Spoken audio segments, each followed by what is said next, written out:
Assalamualaikum warahmatullahi wabarakatuh.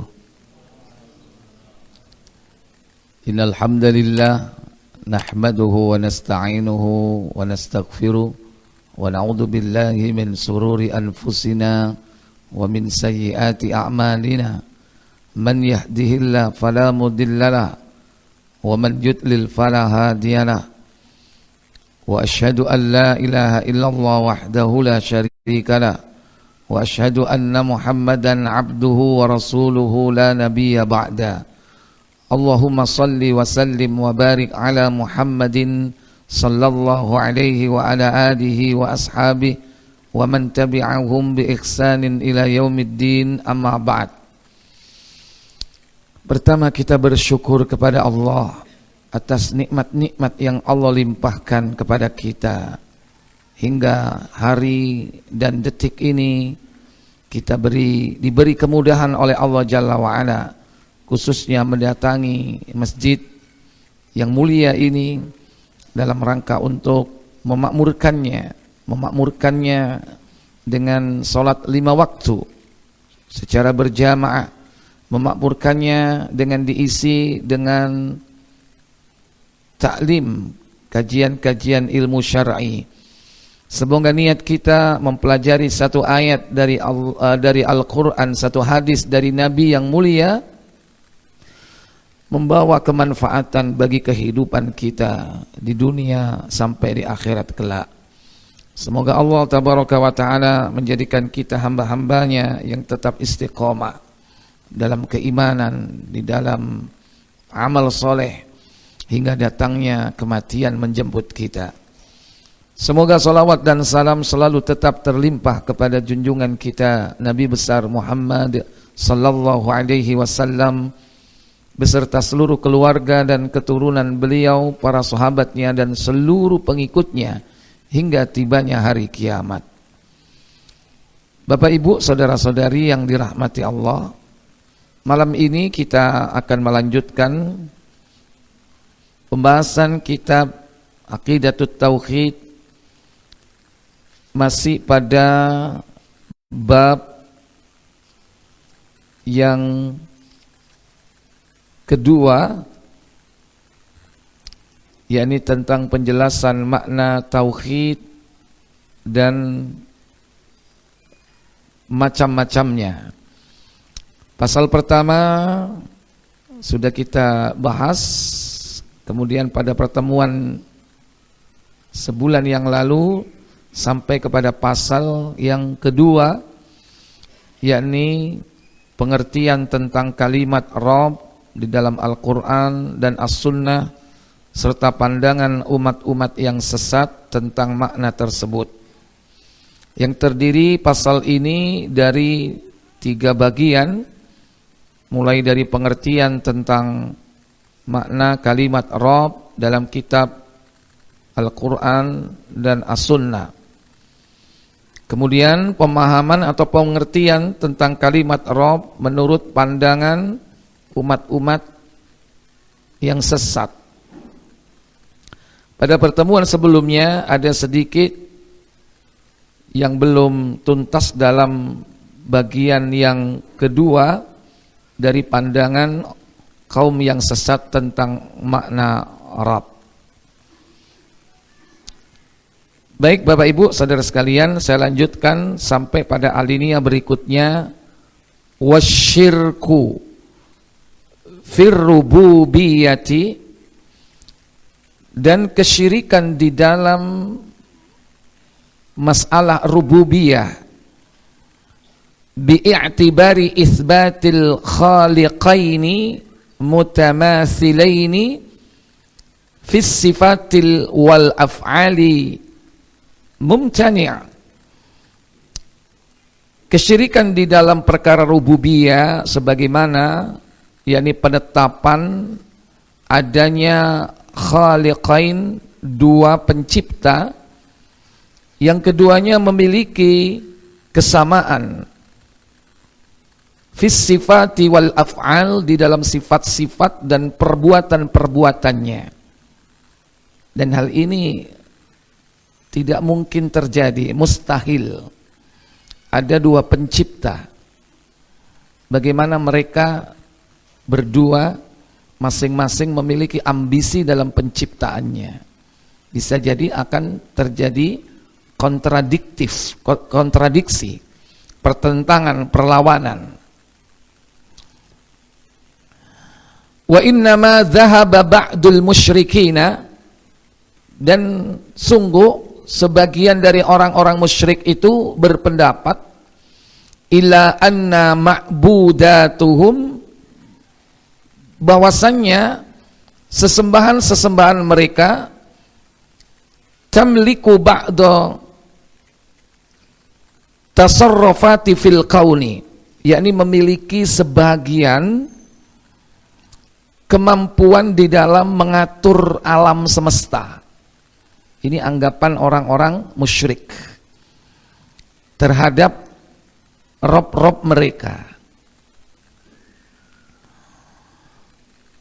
Waqad tala'aba bihim asyaitanu fi ibadati hadhil ma'budat, dan sungguh syaitan telah mempermainkan mereka di dalam peribadatan terhadap sesembahan-sesembahan mereka itu. Fatala'aba bikulli qaumin ala qadari uqulihim, dan syaitan akan mempermainkan kaum itu sesuai dengan tingkat akal mereka, mulai dari yang paling primitif sampai yang modern. Namanya orang musyrik, dia bertingkat-tingkat. Jadi orang musyrik itu bisa jadi orang yang bodoh sama sekali, bisa jadi juga orang itu dalam perkara duniawi ya pinter. Mulai dari orang yang tidak sekolah sampai orang yang bergelar profesor, doktor, tapi dalam bukan urusan agama, urusan duniawiyah. Tapi dia jahil dalam urusan agama. Akalnya sudah terasah ya, tapi syaitan telah menyesatkan mereka. Maka jangan heran kalau ada orang berpendidikan tinggi tapi sik duwe jimat ya. Ini karena dipermainkan oleh syaitan. Fataifatun da'ahum ila ibadatiha min jihati ta'zimil maut. Sebagian dari mereka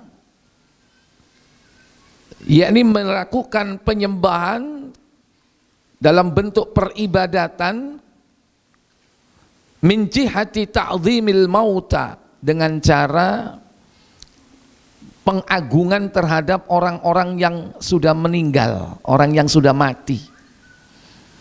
Jadi dia agungkan orang-orang yang sudah mati ini, baik secara i'tiqad maupun secara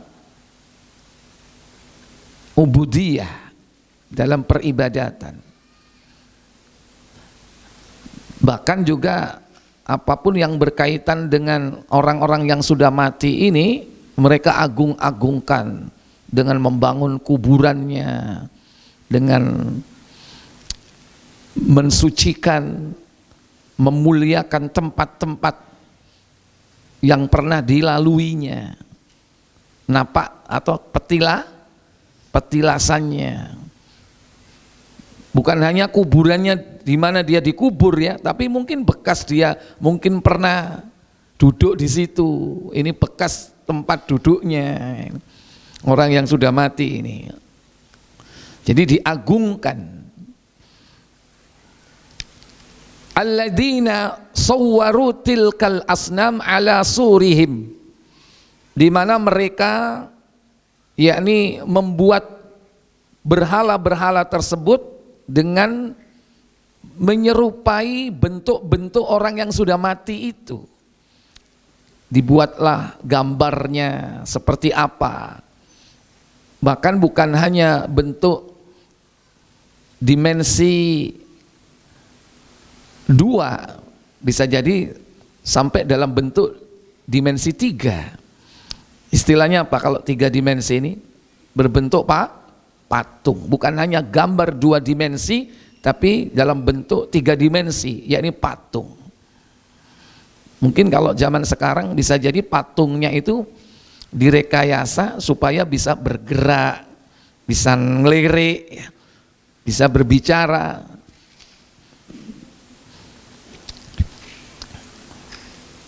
Kaqaumi Nuhin, seperti kaumnya Nabi Nuh.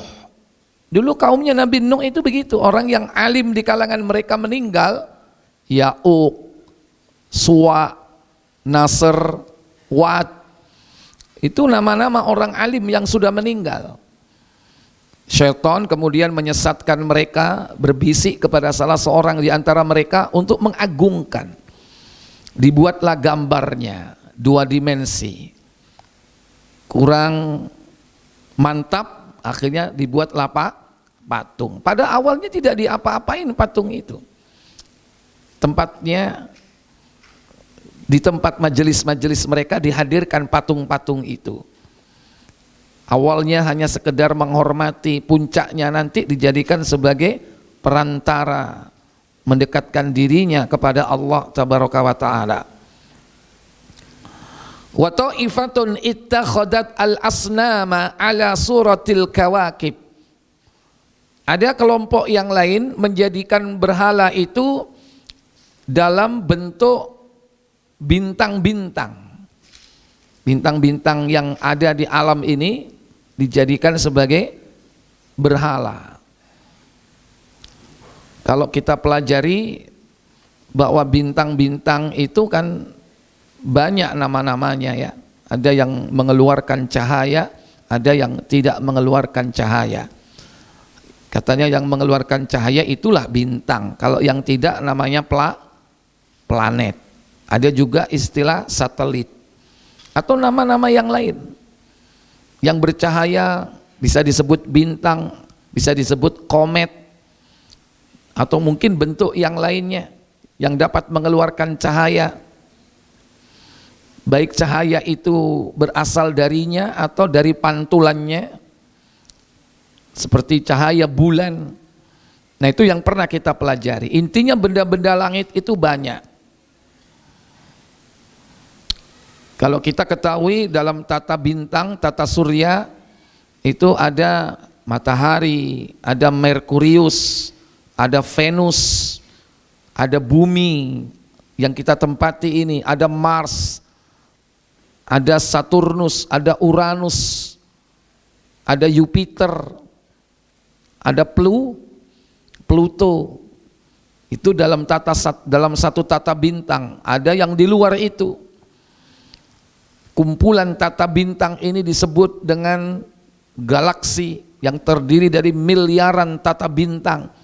Jagat raya ini terdiri dari ratusan miliar galaksi. Nah, ini yang pernah kita pelajari. Tapi di antara manusia itu mereka menjadikan bintang-bintang yang tampak oleh mata mereka yang kemudian diimajinasikan sebagai bentuk rob mereka. Nah, dijadikan sebagai berhala, baik secara langsung atau mungkin dia gambar, dia buat patung. Seperti kaum Kusdani. Kaum Kusdani adalah kaumnya Nabi Ibrahim. Mereka menyembah bintang. Bintangnya jumlahnya 7. Makanya Azar, bapaknya Nabi Ibrahim itu membuat patung-patung dalam bentuk perwujudan bintang-bintang yang di langit itu, yang jumlahnya 7 yang mereka sembah oleh Namrud dan rakyatnya. Makanya saya kita di merek Puyer bintang 7, tahu ngombe sampean. Nah, ya. Itu dari nama bintang yang disembah oleh kaum Kusdani, sehingga diutuslah Nabi Ibrahim kepada mereka. Nah, kalau zaman modern sekarang ini enggak 7, bintangnya lebih banyak.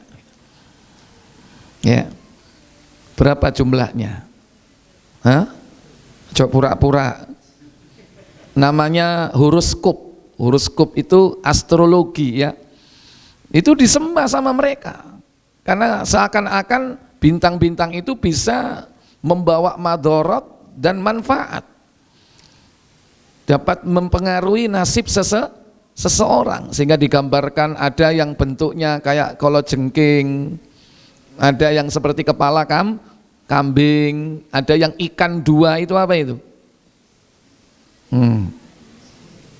Pura-pura. Ya.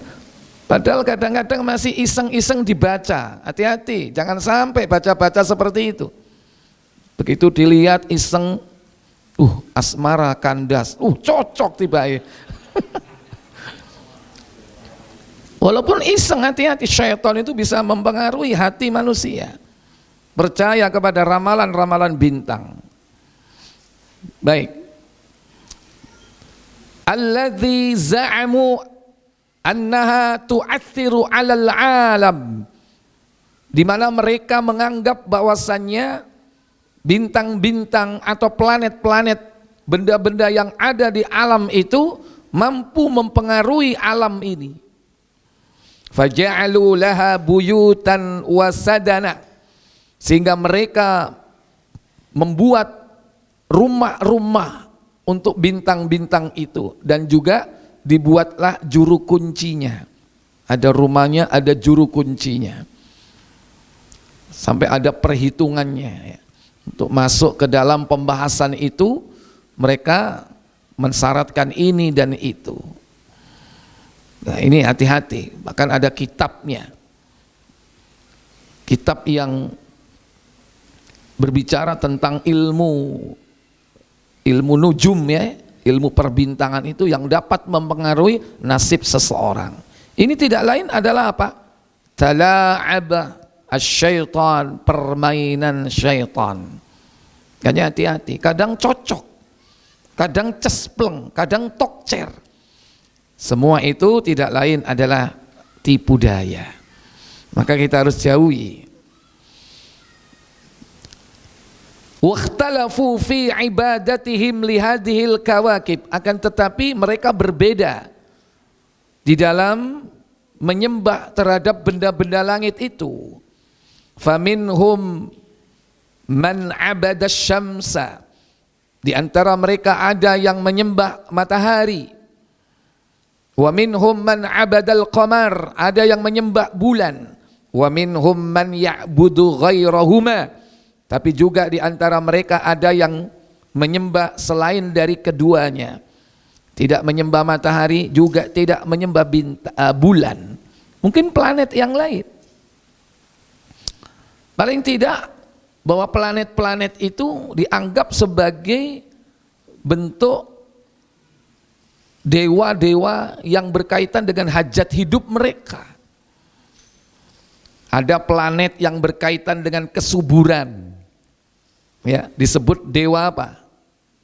Halo? Dewa Venus. Ya.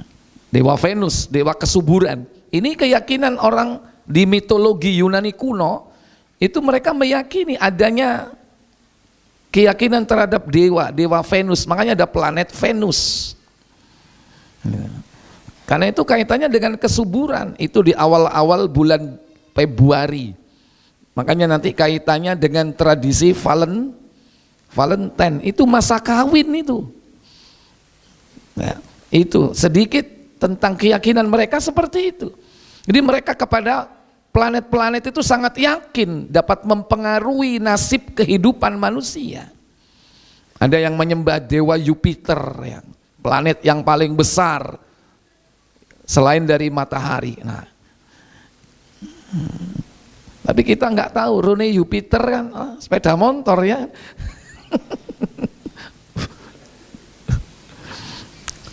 Ternyata itu dijadikan sebagai nama-nama produk kita ya. Bahkan itu dulu mereka sembah sebagai dewa-dewa mereka. Hatta banu laha haikal ya. Hingga mereka membangun haikal. Haikal itu bisa diartikan candi, bisa diartikan sebagai piramid. Dan memang candi atau piramid itu adalah produk budaya yang bersumber dari sebuah keyakinan terhadap yakni zat-zat yang dianggap Tuhan. Makanya kalau antum meneliti tentang bentuk-bentuk piramid, bangunnya, simetrisnya ya, terus dari tata ruangnya, sudut dari letak terbitnya matahari itu diatur sedemikian rupa.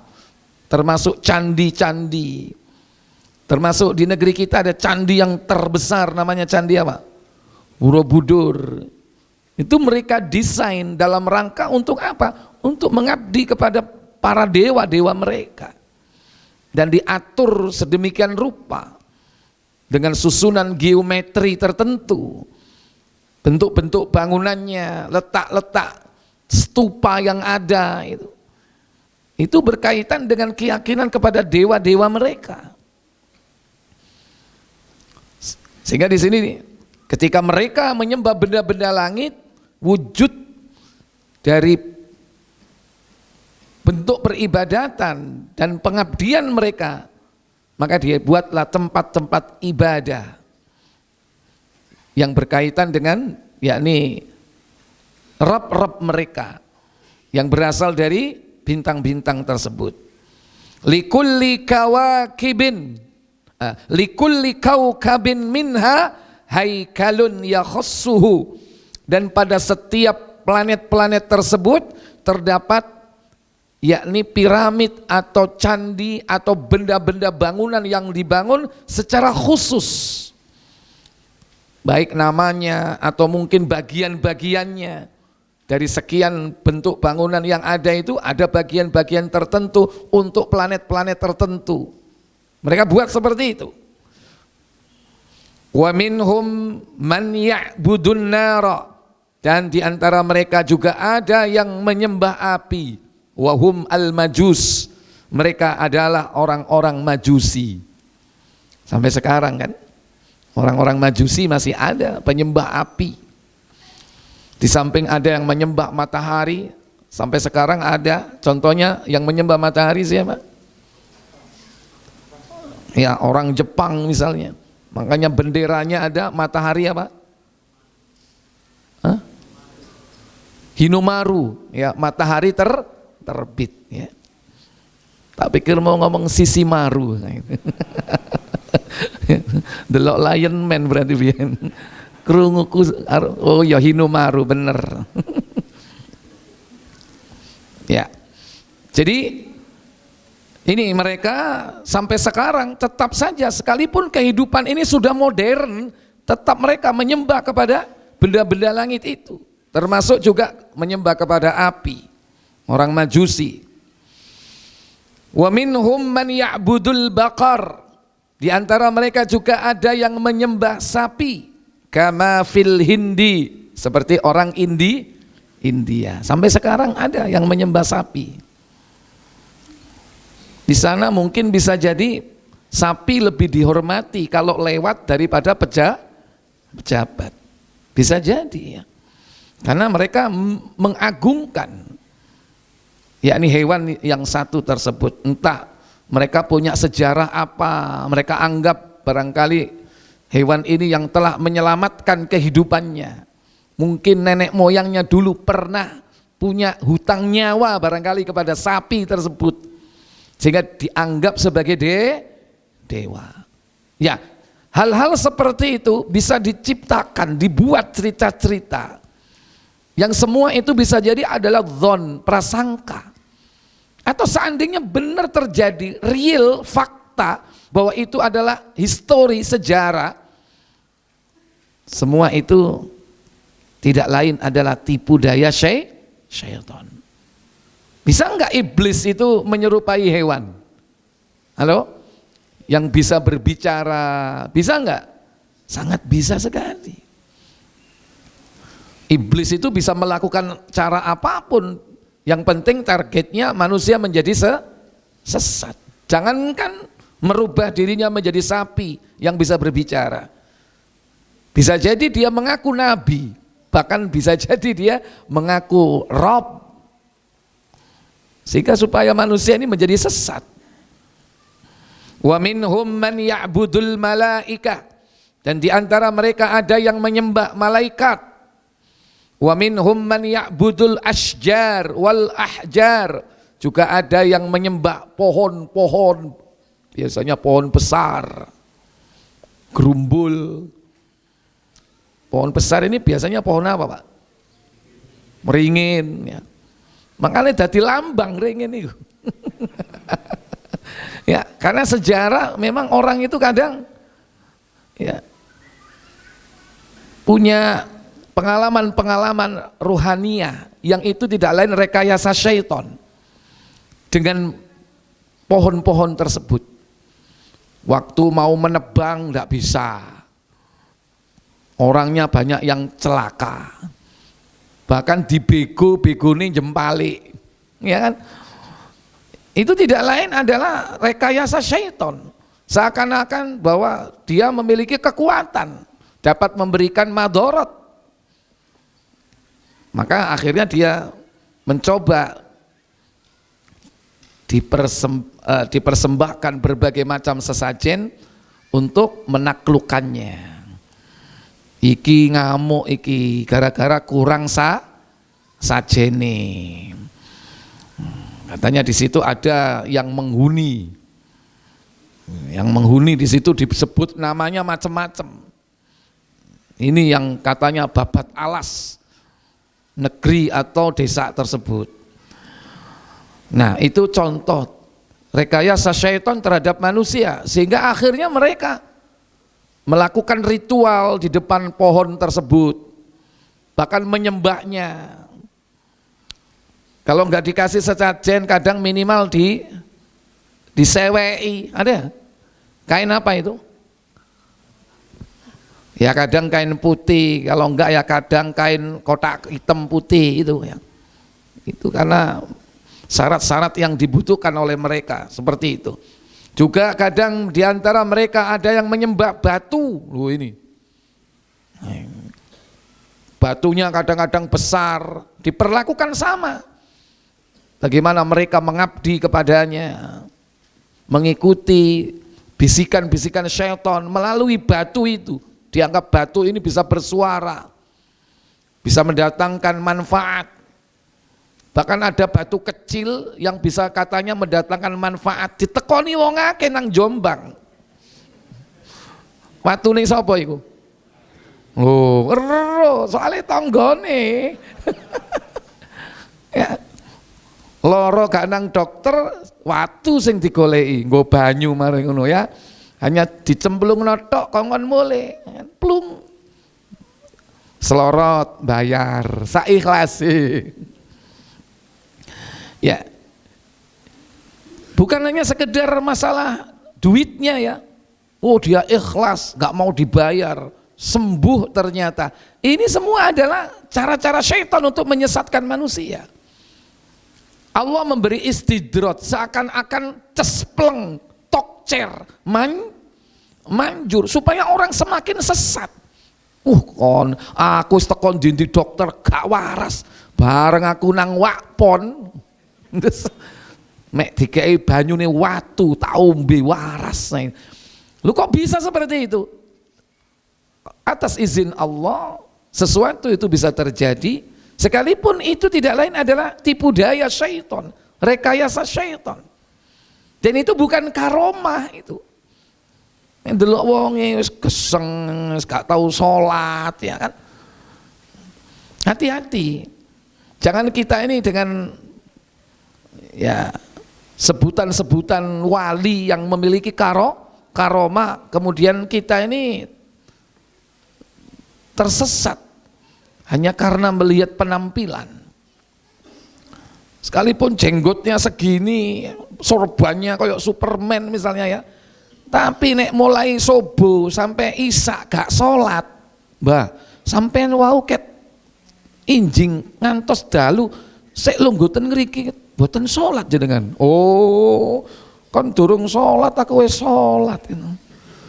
Seji sholatmu mbek sholatku. Nah, kalau sudah seperti itu kan kita harus hati-hati.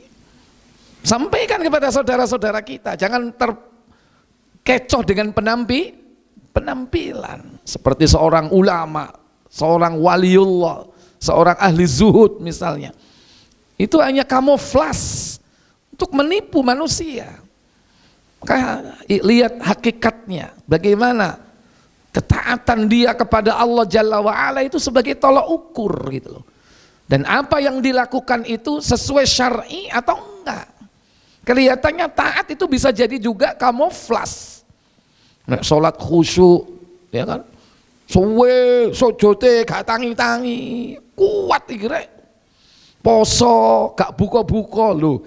Kayak tau nek sesat itu. Ya, kalau sudah seperti itu. Karena menyelisih syariat. Ikhwatal iman, a'izzakumullah. Wa minhum man ya'budul qubur. Di antara mereka ada juga yang menyembah kuburan. Wal adraha. Apa di sini? Yaitu makam-makam yang dikeramatkan. Wa kullu hadza bisababin anna haula'i tasawwaru fi hadhil asya' syai'an min khasa'isir rububiyyah. Semua itu tidak lain karena disebabkan oleh karena mereka telah menyerupakan bentuk benda-benda atau apapun sesuatu yang merupakan materi, baik itu yang hidup maupun yang mati, bahwa semua itu memiliki sifat-sifat rububiyah. Sifat rububiyah yang paling utama yaitu mencipta, memberikan rizki, mengatur, memberikan manfaat, mencegah madarat. Seakan-akan semua itu dapat melakukannya. Padahal tidak ada yang bisa melakukan semua itu kecuali hanya Allah. Dan itulah Rabbul Haq, Rabb yang sebenarnya. Sementara yang lain-lain tadi apa? Rabbul Batil, Rabb yang batil. Faminhum man yaz'umu anna hadhil asnami tamathala asya'a ghaiba. Di antara mereka ada yang beranggapan bahwa berhala-berhala itu tidak lain adalah seperti sesuatu yang awalnya gaib, yang tidak tampak, yang tidak bisa dilihat oleh mata. Nah, dari situlah kemudian mereka mengimajinasikan. Dari yang gaib itu menjadi konkret, menjadi zahir. Jadi yang abstrak menjadi konkret. Asalnya begitu. Kama qala Ibnul Qayyim Al-Jauziyah, sebagaimana ucapan atau perkataan dari Imam Ibnul Qayyim Al-Jauziyah, wada'as sanamu innama kana fil asli ala syakli ma'budin ghaibin. Penetapan atau pembuatan patung berhala itu pada asalnya berasal dari imajinasi terhadap sesembahan yang bersifat gaib. Jadi awalnya nggak kelihatan, nggak tampak, abstrak. Faja'alus sanama ala syaklihi wa hay'atih wa suratih. Dan kemudian mereka menjadikan patung berhala sesuai dengan bentuk imajinasi, gambar dan bentuk-bentuk yang digambarkan tadi itu. Liyakuna naiban, yang dijadikan sebagai apa? Wakil, sebagai badal, sebagai perwujudan. Yang asalnya tidak tampak itu menjadi tampak, yang gaib menjadi hadir, tampak oleh mata, ya. Wa qaiman maqami, dan menggantikan kedudukannya.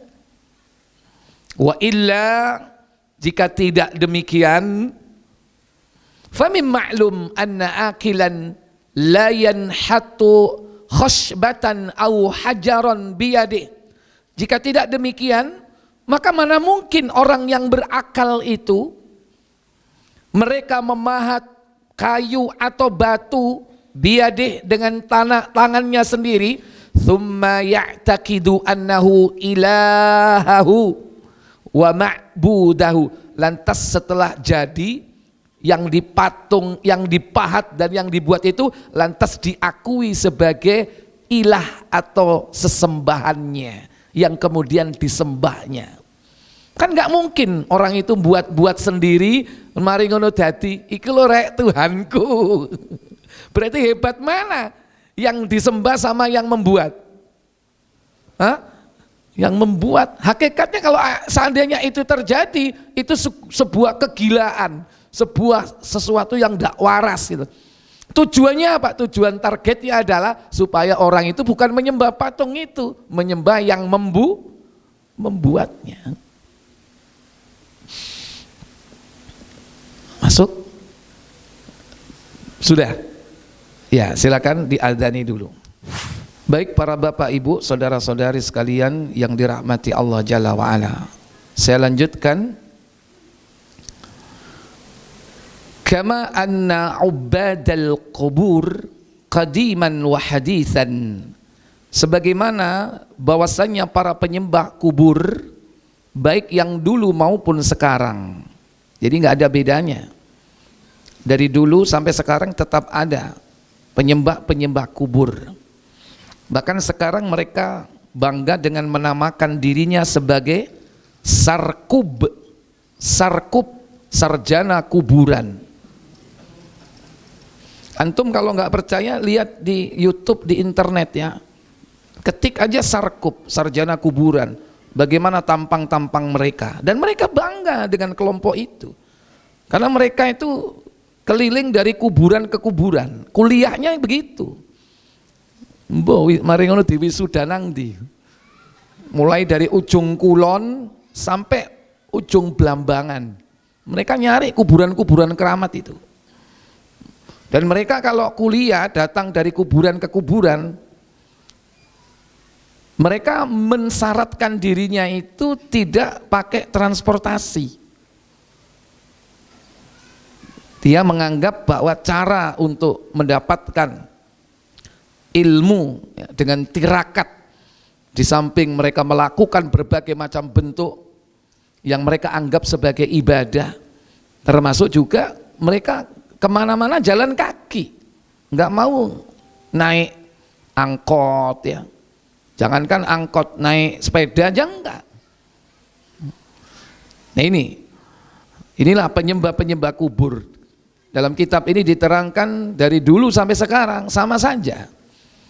Yaz'umuna anna haula'il amwat yashfa'una lahum. Mereka menganggap bahwasannya mereka orang-orang yang sudah mati, yang dianggap sebagai orang yang alim atau wali atau apapun yang dikeramatkan, bahwa semua itu dapat menolong mereka, memberikan syafaat. Wa yatawassatuna lahum indallahi fi qada'i hawaijihim. Dan mereka menganggap bahwa orang-orang yang sudah mati,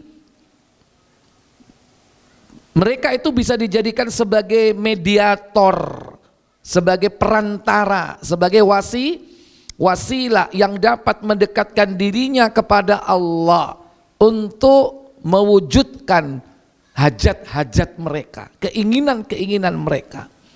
Nah, keinginannya itu macam-macam. Kalau orang ngelakoni seperti itu, tirakatnya macam-macam, hajatnya juga macam-macam.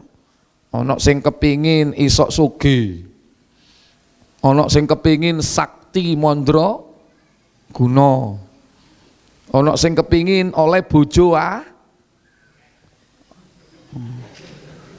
aku arep ngomong ayu didhisiki akeh. Ya. Nek ayu iku biasa ya. Tapi sing soro iku sing akeh ya kan. Nah, gitu.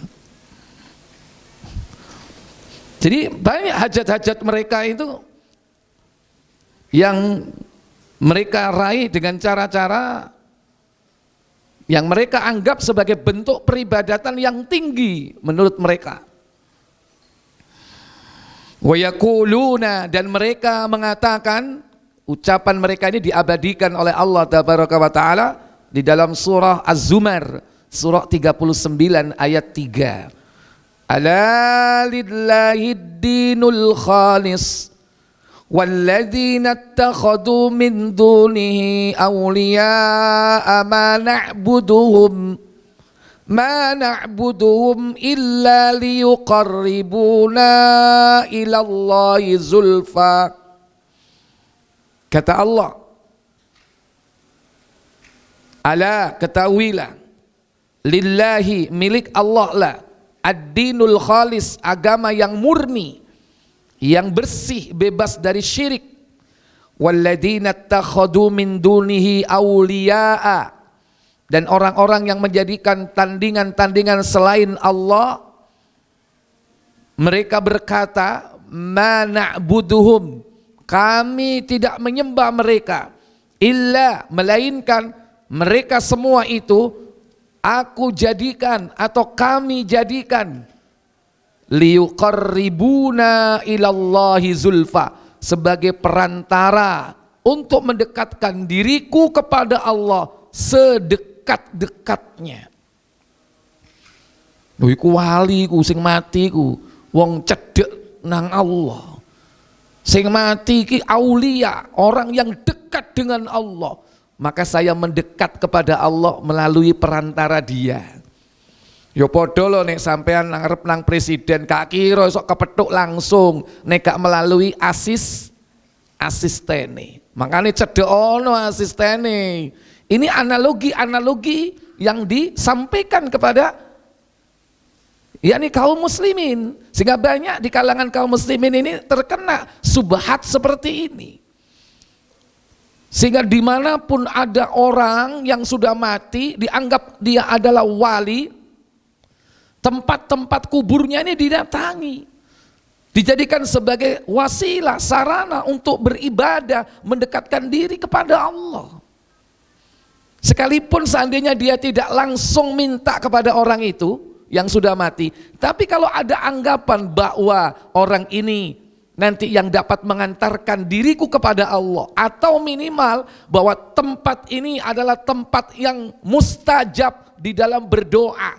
Lu aku lu gak jaluk nang DE, aku tetap jaluk nang Allah. Cuman saya datang ke tempat ini karena tempat ini tempat keramat, tempat yang mustajab. Dia menganalogikan, mengkiaskan raudhah karena dekat dengan makam Rasul. Beda, kalau raudhah itu ada dalilnya. Raudhah itu baina mimbari wa baiti raudhatun mir riyadil jannah, tempat antara mimbarku dan makamku, ya, atau rumahku, di mana Rasul dimakamkan, dikubur di rumah beliau, yaitu rumah Aisyah. Nah, antara keduanya ini ada raudhah, taman di antara taman-taman surga. Nah, kalau itu para ulama menjelaskan salah satunya merupakan tempat yang mustajab apabila kita berdoa di tempat itu. Nah, itu ada dalil. Selain dari itu nggak ada. Lantas semua dianalogikan sama. Oh, ini kuburannya aulia ini tempat yang mustajab ini, saya harus berdoa di tempat ini. Ini nggak ada dalilnya. Kalau seandainya tidak meminta langsung kepada ahli kuburnya tersebut, kalau ada i'tiqad seperti ini saja, ini sudah salah. Apalagi sampai menjadikan wasilah, perantara. Dengan anggapan dia orang dekat dengan Allah, supaya kita bisa dekat kepada Allah. Padahal Allah sudah katakan dalam ayat ini, mereka kalau ditanya, kenapa kau menyembah dia? Bukankah meminta itu menyembah? Oh enggak, saya enggak minta, saya enggak menyembah kepada orang-orang yang mati ini. Tapi kujadikan mereka sebagai perantara. Ma na'buduhum illa liyuqarribuna ilallahi zulfa. 14 abad yang lalu statement ini sampai kepada kaum muslimin, membongkar bobrok orang-orang musyrik zaman dulu, dan ayat ini tetap up to date sampai hari ini. Ini sebagai hujah, dalil bagi siapa saja yang berperilaku sama dengan orang-orang dulu, walaupun sedikit modus-modusnya itu ya berbeda. Sing nemen niku kadang apa? Duduk kuburane sopo-sopo. Atau kuburane jaran kadang-kadang ya.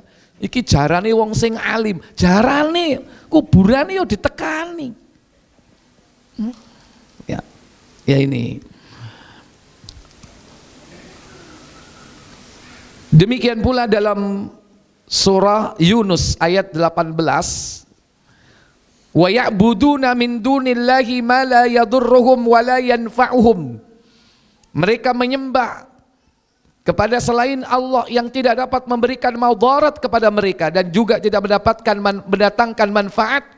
Wa yaquluna, dan mereka berkata ketika ditanya, haula'i sufa'auna indallah, mereka itulah adalah penolong-penolong kami di sisi Allah.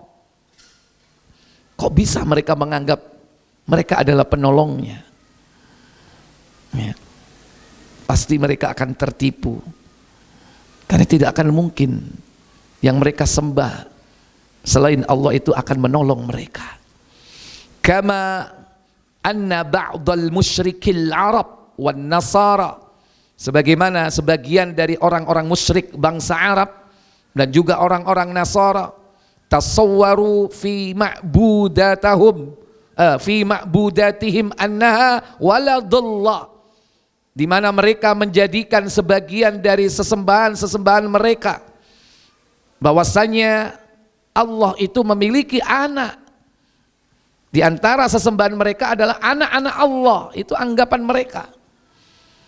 Fa musyrikunal Arab abadul malaika, orang-orang kafir Quraisy atau musyrikin bangsa Arab ketika itu mereka menyembah malaikat ala annaha banatullah, bahwasanya malaikat itu adalah anak-anak perempuan Allah.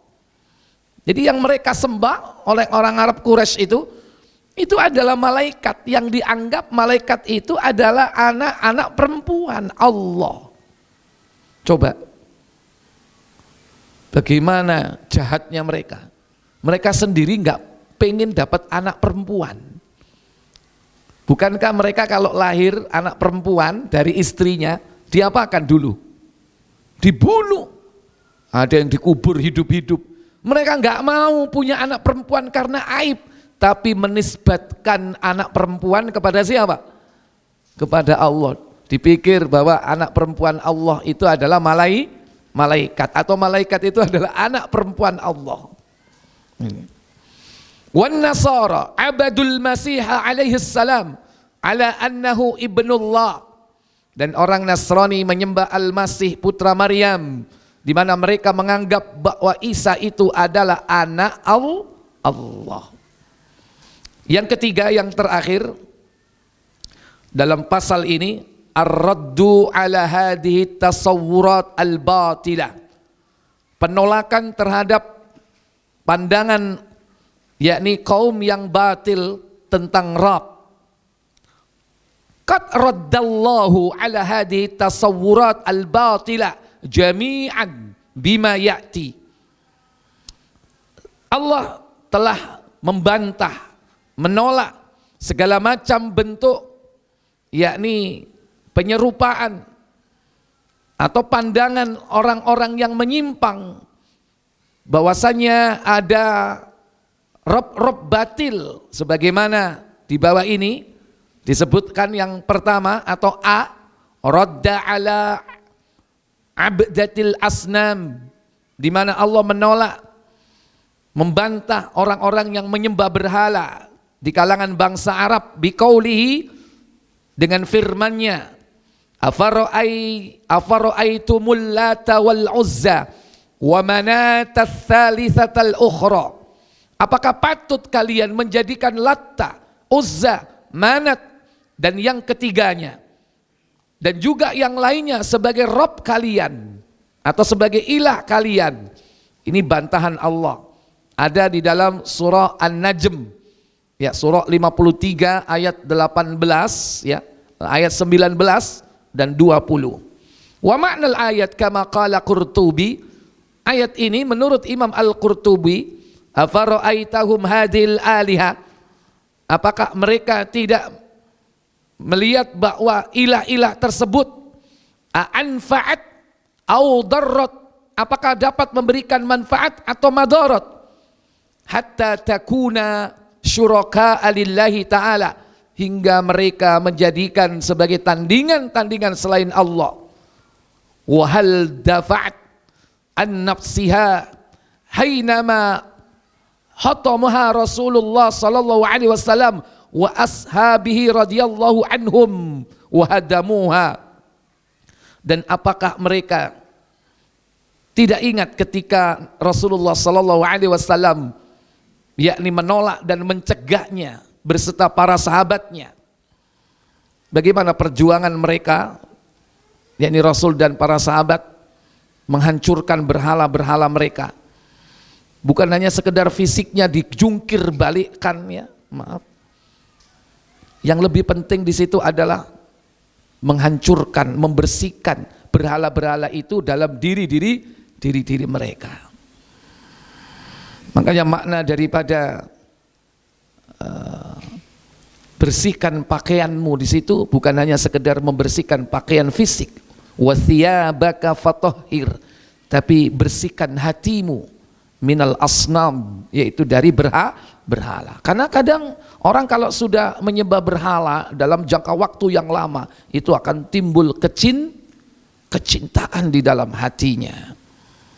Wa qala ta'ala, dan juga firman Allah Ta'ala di dalam surah Asy-Syu'ara ayat yang ke-69 sampai dengan 74. Watlu alaihim naba'a Ibrahim, ceritakan kepada mereka wahai Muhammad tentang kisah Ibrahim. Idz qala li abihi, di mana ketika Ibrahim berkata kepada bapaknya, wa qaumihi, dan juga kepada kaumnya, ma ta'budun, apa yang kau sembah, kau ibadai. Qalu, mereka menjawab, na'budu asnaman fanadhallu laha akifin. Mereka menjawab, kami menyembah berhala yang setiap hari kami tekun menyembahnya. Jadi mereka itu istiqomah banget, ya, menyembah berhala mereka. Qal, maka Ibrahim mengatakan, hal yasma'unakum idh tad'un, apakah berhala-berhala itu mendengarkan kalian tatkala kau meminta kepadanya? Au yanfa'unakum au yadurrun, atau dapat memberikan manfaat atau dapat memberikan madarat. Qalu, mereka menjawab jawaban yang sudah terpojok ini, ya. Mereka itu sebetulnya yakin berhala itu nggak dapat memberi manfaat, tidak dapat memberikan madarat, yakin bener. Oh, itu buatan-buatan tangan manusia kok. Apa jawaban kalau sudah terpojok? Bal wajadna aba'ana kadzalika yaf'alun. Bahkan kami sudah menjumpai, mendapati bapak-bapak moyang kami kadzalika yaf'alun, melakukan hal yang demikian. Iki jawabane terpojok ya ngene iki. Wis apa jare wong biyen, wis mbah-mbahe dhewe ngene, sejok macem-macem kon kok kualat. Kalau kita diingatkan mesti jawaban terakhirnya itu. Ya. Ngene iki lho, iki Islam apa ono sih tradisi kaya ngene. Lho Kanjeng Nabi iki lho gak tahu nglakoni ngene. Lho sampean kok nglakoni? Wis kok kayak cangkem.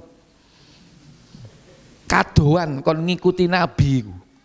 Ada yang sampai berdemat begitu. Kejauhan kok ngikuti Nabi. Cukup ngikuti orang-orang alim kita kemarin yang gak jauh dari zaman kita. Ada yang sampai seperti itu. Siapa kalau tidak bapak-bapak mereka? Padahal mereka sama bapak-bapak moyang mereka sak gerbong podo sesati. Nah ini. Faqat wafaqu ala anna hadhil asnam.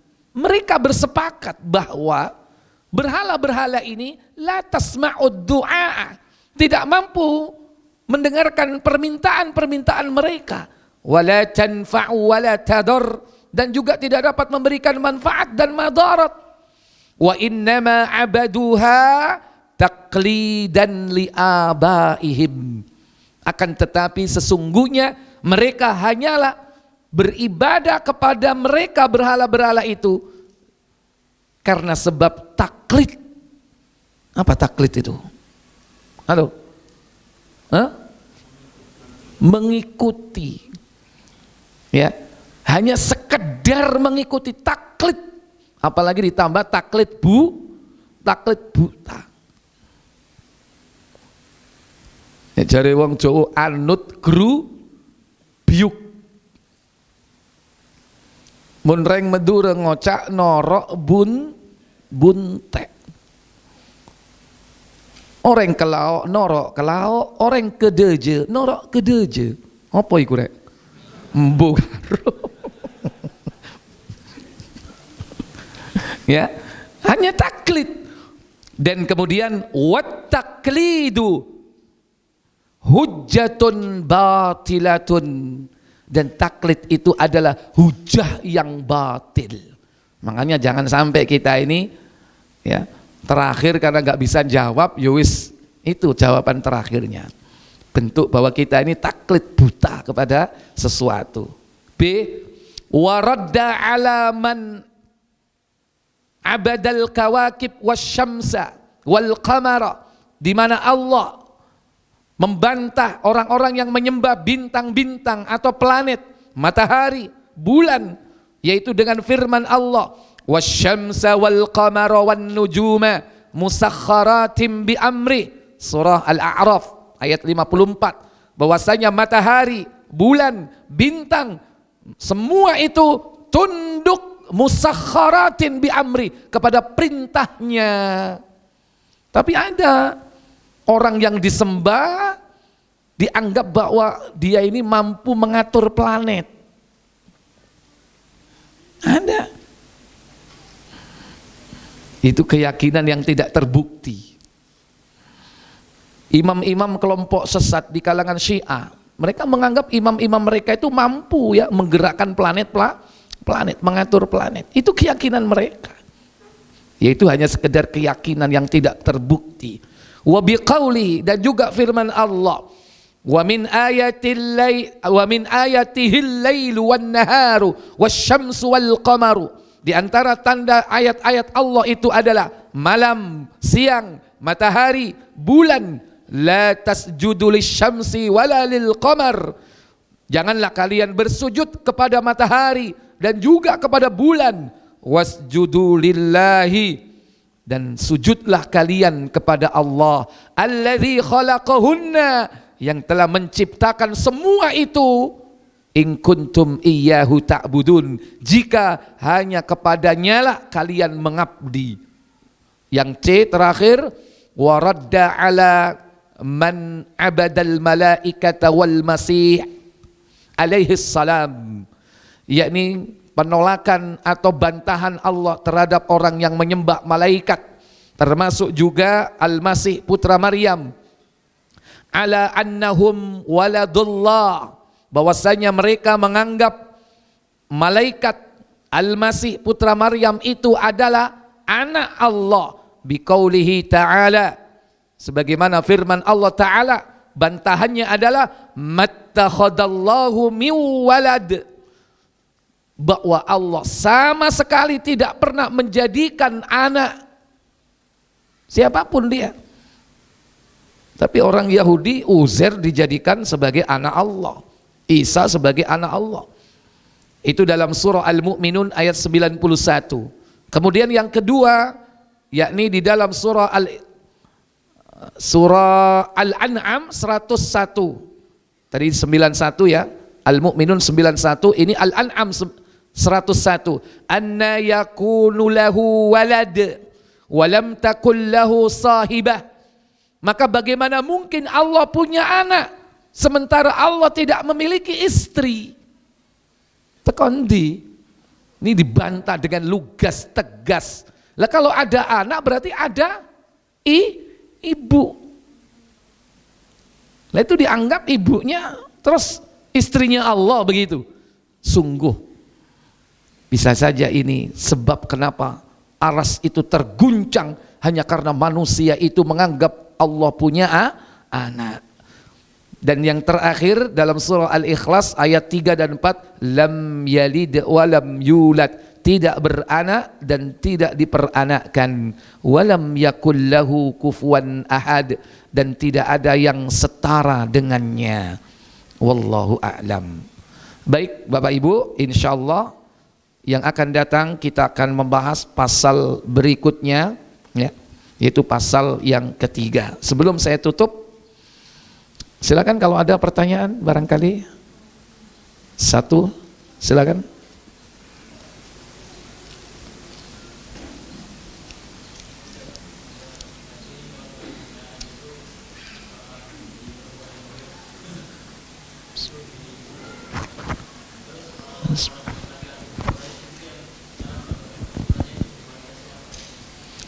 Jadi bayi perempuan yang lahir dibunuh, terus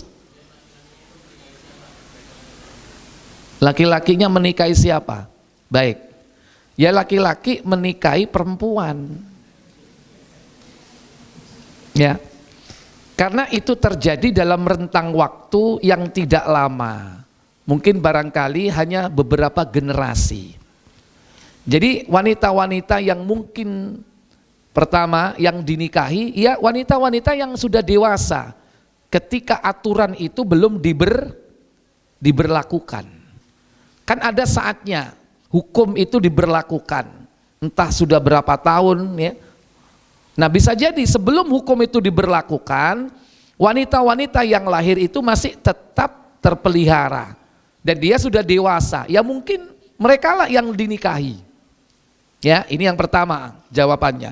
Yang kedua, bisa jadi yang dinikahi itu bukan wanita-wanita bangsa Arab, ya, mungkin dari wanita-wanita blasteran dari Arab campur Yahudi atau dari kalangan Bani Israel, ya, bisa jadi mereka menikah. Atau mungkin aturan itu ada pada suku Quraisy, tapi suku yang lainnya enggak, bisa jadi, karena banyak suku di situ, banyak suku.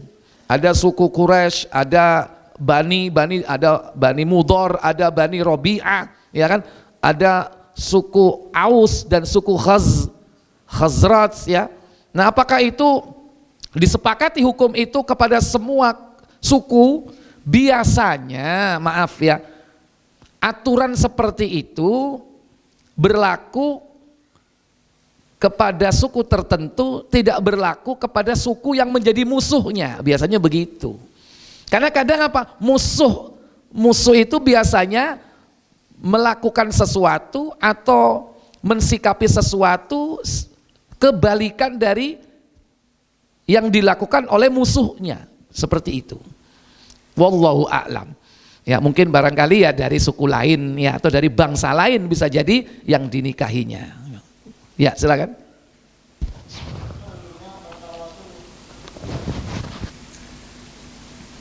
Tawassul, menjadikan perantara.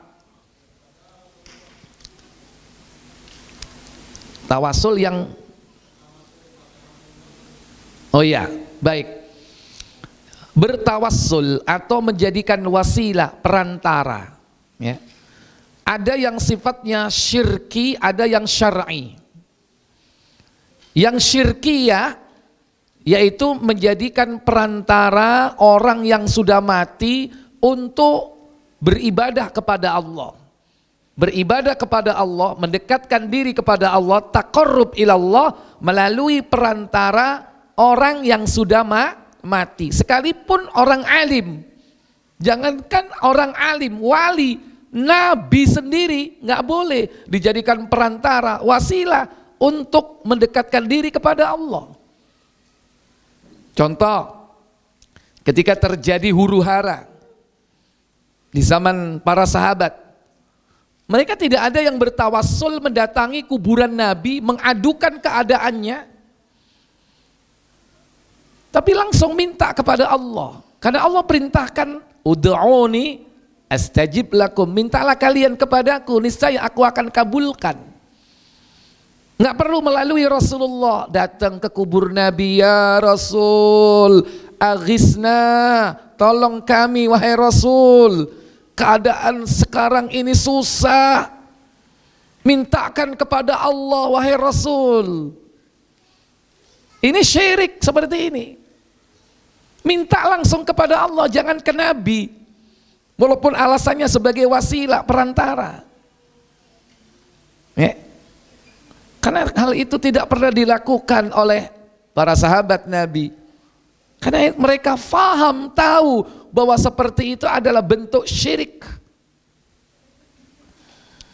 Nah, ini contoh tawassul yang syirkiyah.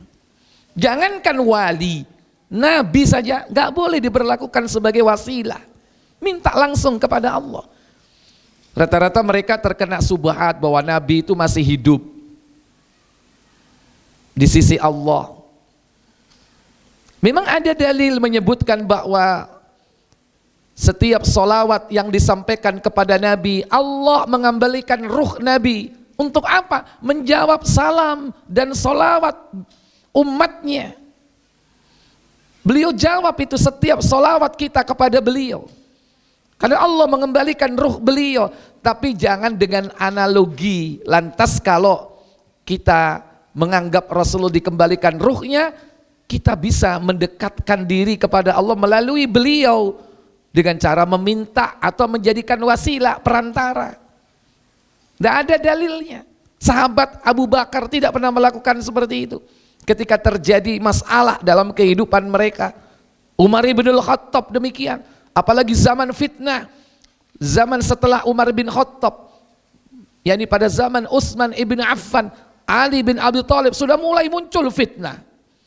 Muncul pemberontak, muncul kelompok sesat Qadariyah, terjadi peperangan antar kaum mukminin, kaum muslimin, ada perang Siffin, ada perang Jamal, ya kan?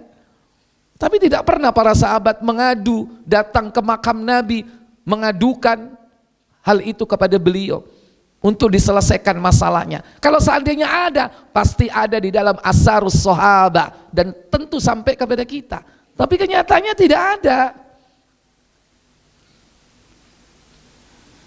Ya. Kemudian tawassul yang syar'i. Ada beberapa bentuk tawassul yang syar'i. Yang pertama, yaitu bertawassul dengan amal soleh kita yang sudah kita kerjakan. Kita minta kepada Allah supaya dikeluarkan dari permasalahan hidup kita dengan berdoa, menyebut amal soleh yang dulu pernah kita lakukan.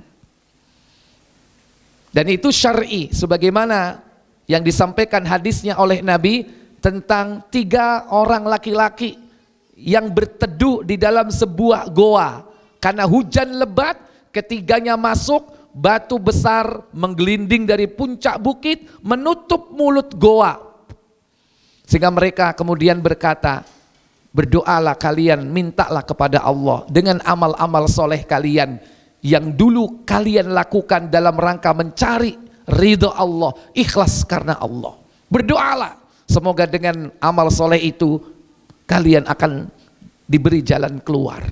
Berdoalah orang pertama, wahai Allah, aku memiliki ibu dan bapak yang sudah tua renta, hidup bersamaku, dan seorang istri dan beberapa anak yang masih kecil. Setiap hari wahai Allah, selalu aku memerah susu, dan orang pertama yang aku beri minum adalah ibu dan bapakku, baru kemudian anak-anakku. Suatu hari wahai Allah, aku terlambat pulang dari mencari kayu bakar. Setelah itu aku sampai di rumah seperti biasa memerah susu terlebih dahulu dan kubawakan kepada ibu dan bapakku. Ternyata mereka sudah tidur lelap. Tak sampai hati aku membangunkannya. Dan aku terus dalam keadaan seperti itu menunggu sampai beliau bangun sampai pagi hari. Sementara anakku di bawah kakiku menangis minta susu. Aku tidak akan memberikan susu itu kepada anak-anakku sebelum ibu bapakku meminum terlebih dahulu. Wahai Allah, kalau sekiranya kau ridhoi amalku ini, bukakan pintu goa atau batu itu sedikit agar kami dapat melihat langit. ternyata dikabulkan oleh Allah. Bergeserlah batu itu sedikit, tapi mereka belum bisa keluar. Keluarnya setelah apa? Orang kedua berdoa tentang bagaimana dia mampu menahan dirinya dari nafsu syahwatnya, enggak jadi berzina, padahal wes siap eksekusi. Siap wesan. Yang ketiga, orang yang mengelola dana, pegawainya yang tidak mengambil upahnya, ditinggal pergi upahnya, lantas upah ini dikelola sampai menjadi hewan ternak sebanyak lembah, ada kambing, ada sapi, hewan ternak, dan juga pegawai-pegawainya itu dari upahnya. Begitu orang ini datang, itu loh upahmu, PNKB. Sampean ya apa kira-kira? Halo, keluwekmu biyen. Tapi orang ini tidak. Ternyata semua itu dari upahnya. Kaget orang ini, kono cok ngenyek aku. Loh iya, saya ini betul, semua itu dari hasil upahmu. Dibawa semua, Pak. Hebat nggak amalan seperti ini? Hebat-hebat nggak semua ini? Hebat. Nah, itu kita jadikan sebagai sarana untuk bertawassul kepada Allah. Yang kedua, ya, ad-du'a bitawassul, berdoa dengan wasilah, bertawassul dengan apa? Asmaul Husna. Dalilnya surah Al-A'raf ayat 180. Walillahil asmaul husna fad'uhu biha. Dan Allah memiliki nama-nama yang baik, maka berdoalah dengan asmaul husna itu. Makanya kita harus bertawassul kalau berdoa, sebut nama Allah. Bagaimana caranya? Sebut nama Allah, kemudian rangkai dengan doa. Contoh, minta rizki, ya Razzaq, ya kan? Allahumma rzuqni, wahai Allah rizkilah aku, atau beri aku rizki, birizkin halalan thayyibah, dengan rizki yang halal dan baik. Ya Razzaq, dipanggil Allah yang maha pemberi rizki. Mau bertobat, panggil Allah, ya Tawwab, tub alaina, wahai yang menerima tobat, kami bertobat kepadamu. Dirangkai dengan permintaan dan doa. Itu caranya. Ya Arhamar Rahimin, irhamna. Itu caranya begitu. Bukan dipotong-potong, dibaca kenceng-kenceng, serempengan. Dipotong asmaul husna, ya Rahman, diwaca ping 1000, ya Rahman, ya Rahman, ya Rahman, ya Rahman, ya Rahman. Bukan begitu caranya memanfaatkan asmaul husna. Ya Rahman, ya Rahim, ya Rahman, ya Rahim, ya Rahman, ya Rahim. Ya Hadi, ya Alim, ya Khabir, ya Mubin, ya Hadi, ya Alim, ya Khabir, ya Mubin, ya Latif, ya Latif, ya Latif, ya Latif, ya Latif. Bukan begitu memanfaatkan asmaul husna itu. Mintalah kepada Allah dengan nama-nama itu. Ya Latif, ultuf qalbi, wahai yang maha lembut, lembutkan hatiku. Bil Quran, dengan Al-Quran. Was sunnah, dengan sunnah. Minta kepada Allah, panggil nama asmaul husnanya itu. Dan Bapak Ibu, hebatnya apa? Rata-rata doa yang diajarkan Nabi yang maksur, itu semua ada asmaul husnanya. Contoh ketika Ramadan, saat malam Lailatul Qadar, apa yang kita ucapkan? Allahumma innaka afuwun tuhibbul afwa fa'fu anni. Minta maaf. Kita panggil Allah apa? Wahai Allah yang maha pemaaf. Di Tirmidzi ditambah karim, yang mulia. Allahumma innaka afuwun karimun. Wahai Allah yang maha pemaaf lagi maha mulia. Tuhibbul afwa, cinta kepada kemaafan. Fa'fu anni, maafkanlah aku. Di dalam Sahih Abu Dawud kalau mohon ampun, minta maaf, apa? Rabbighfirli wa tub alayya innaka antat tawwabur rahim. Rabbighfirli, ampuni aku, wa tub alayya, aku bertobat kepadamu. Ya kan? Permintaannya dua kan? Ampun dan tobat. Apa ucapannya? Innaka anta, sesungguhnya engkau adalah At-Tawwab, yang maha penerima tobat. Ar-Rahim, yang lagi penyayang.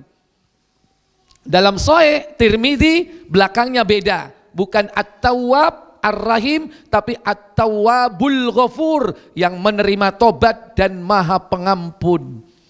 Jadi Asmaul Husna itu dibaca, dimanfaatkan, dirangkai dengan doa.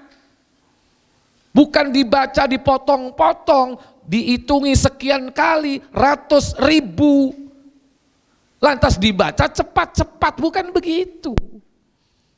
Cara mengamalkannya rangkai dengan doa. Makanya kalimat sesudahnya Al-A'raf 180. Wa dzarul ladina yulhiduna fi asma'ihi, dan tinggalkan orang-orang yang menyimpang di dalam membaca nama-namanya. Itu peringatan. Ya, jadi yang kedua. Yang ketiga, tawassul, yaitu bidu'ail alim, mengambil perantara doanya orang alim. Yang bagaimana? Yang hadir, artinya yang apa? Yang masih hidup. Boleh ono wong alim, ono wong berilmu, ahli ibadah, kita datangi, Pak Ustadz, Pak Kiai, tolong Pak Kiai doakan anak saya, besok anak saya ini mau ujian, doakan. Boleh nggak minta seperti itu? Itu namanya bertawassul. Menjadikan orang alim ini perantara supaya dia berdoa kepada Allah dengan catatan dia masih hidup. Boleh nggak? Boleh. Dan itulah yang terjadi di masa sahabat ketika terjadi paceklik, tidak turun hujan sampai sekian bulan di zaman sahabat. Apa yang dilakukan? Para sahabat datang kepada Al-Abbas, paman Rasul Shallallahu Alaihi Wasallam. Untuk apa?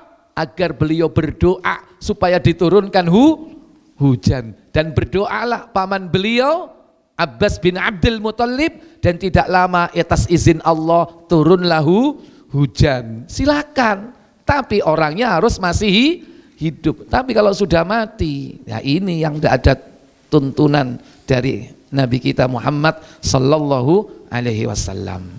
Wis mari rek, gak sembayang konku.